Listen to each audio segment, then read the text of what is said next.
آپ کو پتہ ہے کہ جو نظر لگتی ہے نا خاص طور پر، اور جس سے بہت سی بیماریاں آتی ہیں، اس پہ اب تحقیق بھی ہو رہی ہے پیرا سائیکالوجی میں، کہ نظر سے جو ریز اٹھتی ہیں وہ انسان کے جسم میں، یعنی نیگیٹو ریز جو خاص طور پر آتی ہیں، حسد کی نظر ہوتی ہے جیسے، تو وہ آ کے ایک ریئیکشن کرتی، کیمیکل ریئیکشن ہوتا ہے اس کی وجہ سے بلڈ میں، جس سے کچھ بیماریاں پیدا ہوتی ہیں۔ حدیث میں آپ کو سنا دیتی ہوں، حضرت ام سلمہ سے روایت ہے کہ آپ صلی اللہ علیہ وسلم نے ایک لڑکی کے چہرے پر کالے پیلے رنگ کا نشان دیکھا تو آپ نے فرمایا اسے نظر بد لگ گئی ہے، اس پر دم کرو۔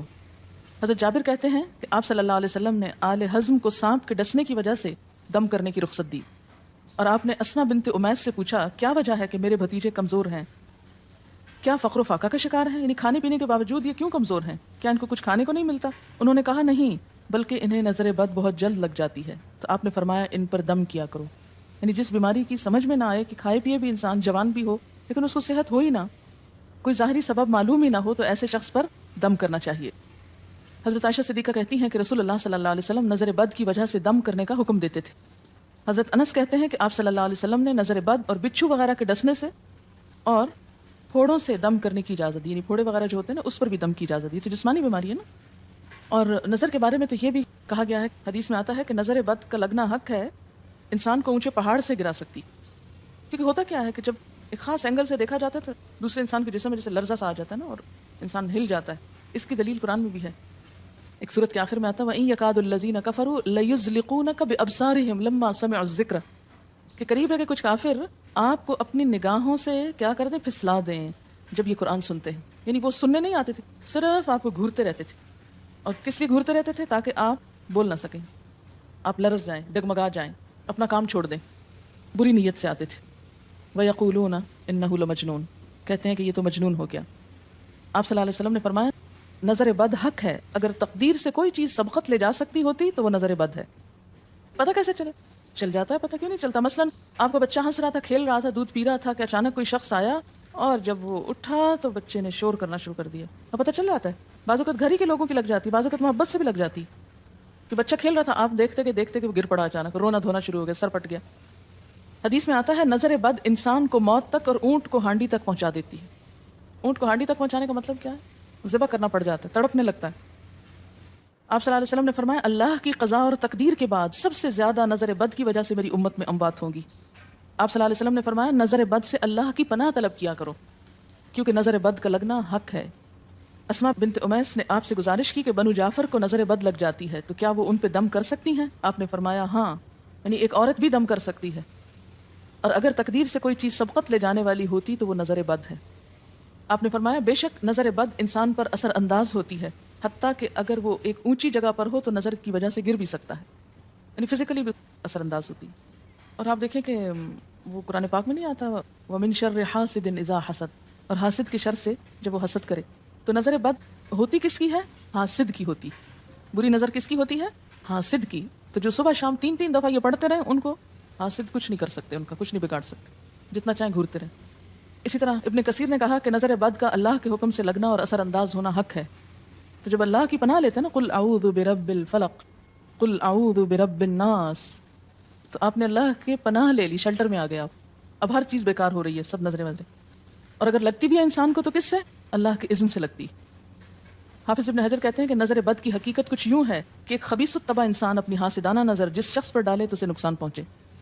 ابن قیم کہتے ہیں کچھ کم علم لوگوں نے نظر بد کی تاثیر کو باطل قرار دیا ہے، اور ان کا کہنا ہے کہ یہ محض توہم پرستی ہے اور اس کی کوئی حقیقت نہیں، لیکن حقیقت یہ ہے کہ یہ لوگ سب سے زیادہ جاہل اور ارواح کی صفات اور ان کی تاثیر سے ناواقف ہیں، اور ان کی عقلوں پہ پردہ پڑا ہوا ہے، جبکہ تمام امتوں کے عقلاء باوجود اختلاف مذاہب کے نظر بد سے انکار نہیں کرتے، یعنی صرف اسلام میں نہیں دیگر مذاہب میں بھی یہ کانسیپٹ پایا جاتا ہے، اگرچہ نظر بد کے سبب اور اس کی جہت تاثیر کے سلسلے میں ان میں اختلاف ہے۔ پھر کہتے ہیں اس میں کوئی شک نہیں کہ اللہ تعالیٰ نے جسم اور روحوں میں مختلف طاقتیں اور طبیعتیں پیدا کی ہیں، اور ان میں کئی خواص اور اثر انداز ہونے والی کیفیات ودیت کی ہیں۔ آپ دیکھیں کہ لو چلتی ہے تو اثر نہیں ہوتا، اس کا بھی تو اثر ہوتا ہے نا، حالانکہ وہ نظر نہیں آ رہی ہوتی، اور کسی عقل مند کے لیے ممکن نہیں کہ وہ جسموں میں روحوں کی تاثیر سے انکار کرے، کیونکہ یہ چیز خود دیکھی اور محسوس کی جا سکتی ہے، اور آپ دیکھ سکتے ہیں کہ ایک شخص کا چہرہ اس وقت انتہائی سرخ ہو جاتا ہے جب اس کی طرف وہ انسان دیکھتا ہے جس کا وہ احترام کرتا ہے، اور اس سے شرماتا ہو، اور اس وقت پیلا پڑ جاتا ہے جب اس کی طرف ایک ایسا آدمی دیکھتا ہے جس سے وہ ڈرتا ہو، یعنی جس سے آپ ڈرتے ہیں وہ آپ کو دیکھے تو آپ کا رنگ پیلا ہو جاتا ہے۔ فرمایا یہ سب کچھ روحوں کی تاثیر کی وجہ سے ہوتا ہے، اور چونکہ اس کا تعلق نظر سے ہوتا ہے اور اس لیے نظر بد کی نسبت آنکھ کی نظر کی طرف کی جاتی ہے، حالانکہ آنکھ کی نظر کچھ نہیں کرتی، یہ تو روح کی تاثیر، یعنی نظر یہ نظر نہیں ہے صرف، بلکہ اندر سے روح یا احساسات ہیں جو ٹرانسفر ہوتے ہیں۔ آپ دیکھیں کہ محبت کی نظر کیا اثر نہیں کرتی، کرتی ہے نا، اسی طرح نفرت کی، غصے کی، اور آپ کے چھوٹے بچے خاص طور پہ نظروں کو بہت پہچانتے ہیں۔ آپ نے دیکھا ہوگا کہ بچے کچھ لوگوں کے پاس فوراً چلے جاتے ہیں اور کچھ لوگوں کے پاس نہیں جاتے۔ بچوں کی مثال اس لیے دے رہی ہوں کہ وہ معصوم ہوتے ہیں نا، ان کو کسی نے سکھایا پڑھایا نہیں ہوتا کہ ادھر جاؤ اور ادھر نہ جاؤ، اور اگر آپ سکھائیں پڑھائیں بھی تو پھر بھی وہ اپنی مرضی کرتے ہیں، آپ کی نہیں مانتے، تو وہ ایک طرح سے بہترین جج ہوتے ہیں۔ بعض لوگوں کو دیکھ کے بچے رونے لگتے ہیں، بعض کو دیکھ کے مسکرانے لگتے ہیں، تو یہ ایسا کیوں ہوتا ہے؟ اچھا، اسی طرح اگر کوئی شخص کانسٹنٹلی آپ کو دیکھ رہا تو آپ کانشیس ہو جاتے ہیں، آپ ٹھہر نہیں سکتے۔ اسی طرح اگر کوئی اسٹیئر کر رہا ہو تو اس کی نظروں سے بعض اوقات خوف بھی آنے لگتا ہے۔ اللہ نے کیسی کیسی طاقتیں انسان کو دی ہیں، سلطان النصیرہ۔ اچھا، پھر لکھتے ہیں کہ روحیں اپنی طبیعتوں، طاقتوں اور کیفیتوں اور اپنے خواص کے اعتبار سے مختلف ہوتی، سو حسد کرنے والے انسان کی روح واضح طور پر اس شخص کو اذیت پہنچاتی ہے جس سے حسد کیا جاتا ہے۔ ویسے بھی تو آپ دیکھیں نا، وہ رویے ایک دم آپ پہچان لیتے ہیں۔ یہی وجہ ہے کہ اللہ تعالیٰ نے حاسد کے شر سے پناہ طلب کرنے کا حکم دیا ہے۔ حاسد کی تاثیر ایک ایسی چیز ہے جس سے وہی انکار کر سکتا ہے جو حقیقت انسانیت سے خارج ہو۔ جنوں کی نظر بھی لگتی، یہ میرا قول نہیں ہے، حدیث ہے۔ حضرت ابو سعید خدری سے روایت ہے کہ رسول اللہ صلی اللہ علیہ وسلم جنات اور انسانوں کی نظر بد سے پناہ مانگتے تھے، یعنی آپ جو پناہ مانگتے تھے بری نظر سے، وہ انسانوں کی بھی اور جنوں کی بھی۔ پھر جب معوذتین الفلق اور الناس نازل ہوئیں تو آپ انہی کو پڑھتے اور باقی دعائیں آپ نے چھوڑ دی تھی، یعنی قل اعوذ برب الفلق، قل اعوذ برب الناس، پھر سب چیزوں کے شر سے بچنے کے لیے کافی۔ یاد رکھیے بعض اوقات اپنی نظر بھی لگتی ہے، خود کو بھی نظر لگتی ہے۔ اسی طرح جب لباس اتارا جاتا ہے نہانے کے لیے مثلاً، تو اس وقت بھی دعا سکھائی گئی، بسم اللہ پڑھنی چاہیے، بیسیکلی بسم اللہ پڑھ کر اتارنے چاہیے، اور اس کے علاوہ اعوذ بکلمات اللہ التامات من شر ما خلق بھی پڑھ سکتے ہیں۔ آپ کو معلوم ہے کہ ٹوائلٹ میں جانے سے پہلے بھی دعا سکھائی گئی، کیونکہ جنات کے ٹھکانے گندی جگہوں پر ہوتے ہیں۔ اللہم انی اعوذ بک من الخبث والخبائث، خبیث جنوں اور خبیث جننیوں خبائث سے تیری پناہ میں آتا ہوں۔ یہ دعا کیوں سکھائی گئی؟ اسی لیے کہ اگر آپ وہاں پر موجود ہیں اور خصوصاً اگر آپ بے لباس ہیں تو بھی ایسی چیزوں کی نظر بھی لگ سکتی ہے اور وہ چیزیں اثر انداز بھی ہو سکتی ہیں۔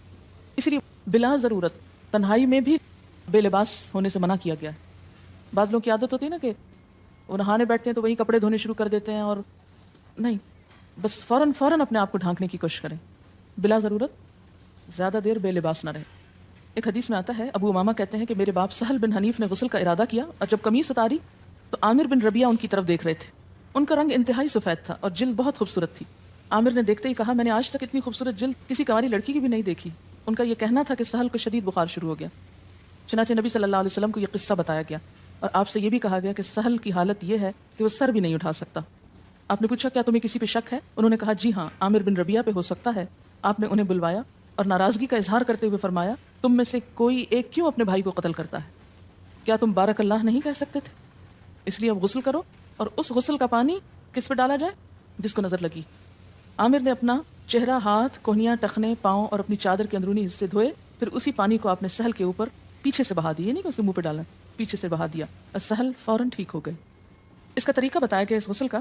ابن شہاب زہری کا کہنا ہے کہ ہمارے زمانے کے علماء نے غسل کی یہ کیفیت بیان کی ہے، جس آدمی کی نظر لگی ہو اس کے سامنے ایک برتن رکھ دیا جائے جس میں وہ سب سے پہلے کلی کرے اور پانی اسی برتن میں گرائے، پھر اپنا چہرہ دھوئے، پھر اسی پانی کے ذریعے اپنے ہتھیلیاں، دائیں ہاتھ اور ہتھیلی پہ پانی بہائے، پھر بائیں پر، اور پھر دائیں کوہنی پر، پھر بائیں کوہنی پر، پھر بائیں ہاتھ سے اپنا دایاں پاؤں دھوئے، پھر دائیں ہاتھ سے بایاں پاؤں دھوئے، اور پھر اسی طرح گھٹنوں پہ پانی بہائے، اور پھر یاد رہے کہ سارا پانی برتن کے اندر جائے، اور اس کے بعد جس شخص کو نظر لگی ہو اس کے سر کی پچھلی جانب سے وہ پانی ایک ہی بار بہا دیا جائے۔